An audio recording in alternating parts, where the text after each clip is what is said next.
সবাই কেমন আছো? আমি আবারও চলে এসেছি বংবিহারি তরফ থেকে। তো আজ ছিল ছট পুজোর প্রথম দিন। আজকে ছিল নহাই খাই, অর্থাৎ নহাই খাই মানে হচ্ছে যে স্নান করে পবিত্র বস্ত্র পরিধান করে রান্না করা, তারপরে সেটা যিনি উপোস করেন তিনি গ্রহণ করবে, সেই প্রসাদটা আমরা সবাই তারপর গ্রহণ করবো। এটাই হচ্ছে নহাই খাই। আর নহাই খাইয়ের দিন আর একটা নাম হচ্ছে লাউ ভাত। এখানে লাউ ভাত, লাউ ছাড়া কোনো কিছুই পদ এখানে রান্না হয় না। যেমন দেখো এখানে লাউ কাটা চলছে, তো এটা লাউয়ের সবজি হবে, আর এটা হবে লাউয়ের পকোড়া। এই জন্য লাউটাকে খুব পাতলা পাতলা যেমনভাবে বেগুনি হয় ওভাবে কেটে নিচ্ছে। এবার ওটাকে জলে দিয়ে রাখছে। এরপর এখানে চাল ধুচ্ছিলাম আমি। এরপরে লাউ যেটা কাটলো ওটাকে ভালো করে পরিষ্কার করে থালাতে তুলে নিচ্ছিলাম। এটা পকোড়া করার জন্য খুব ভালো করে এটাকে পরিষ্কার করতে হবে। এরপর লাউয়ের পাশাপাশি এখানে আরেকটি বিশেষত্ব হচ্ছে ছোলার ডাল দিয়ে লাউ ডাল হবে এখানে।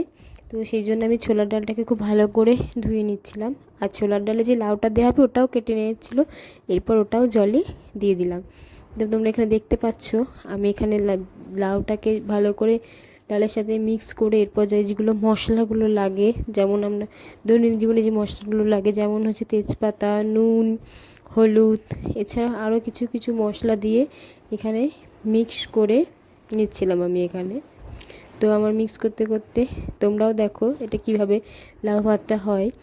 তো দেখো এখানে সব পরপর আমি দিয়ে দিলাম একে একে।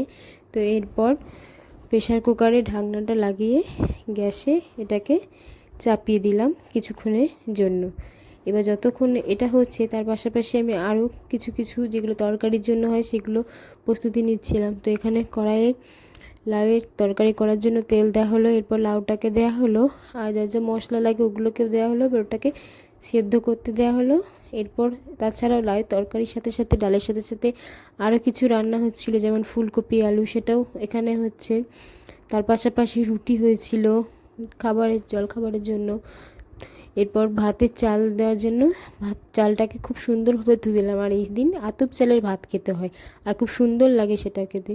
তো এখানে হাঁড়িতে আতপ চাল দেওয়া হলো। এরপর লাউয়ের যে পকোড়াটা হয় ওটা ব্যাটার তৈরি করা হচ্ছিল। এখানে খুব সুন্দর করে ব্যাটারে লাউগুলোকে কোট করে এরপর তেলে ছেড়ে দেওয়া হলো, দেখতে পাচ্ছ এখানে। তো এটা খুব ভালো লাগে, পুরো একদম বেগুনির মতন খেতে লাগে। আর সেই দিন আতপ চালের ভাত, লাউয়ের পকোড়া, ফুলকপি আলুর তরকারি, লাউ ডাল, এটাই বিশেষত্ব। আর এটা খেতে খুবই সুন্দর লাগে। এটা আমার প্রথম ছট পুজো ছিল, তাই আমি খুব আনন্দ করেছি এটাতে, আর খুব এক্সাইটেড ছিলাম। তো দেখো এখানে তোমরা লাউয়ের পকোড়া, ফুলকপির তরকারি, লাউ ডাল, লাউয়ের সবজি সব কিছুই হয়েছিল। আর ছট পুজোর আরও নতুন নতুন ব্লগ আসছে, তো তোমরা রেডি থাকো দেখার জন্য। আর তোমরা দেখতে দেখতে বংমুড়া চ্যানেলকে সাবস্ক্রাইব আর লাইক করতে ভুলো না কিন্তু। টাটা সবাইকে আজকের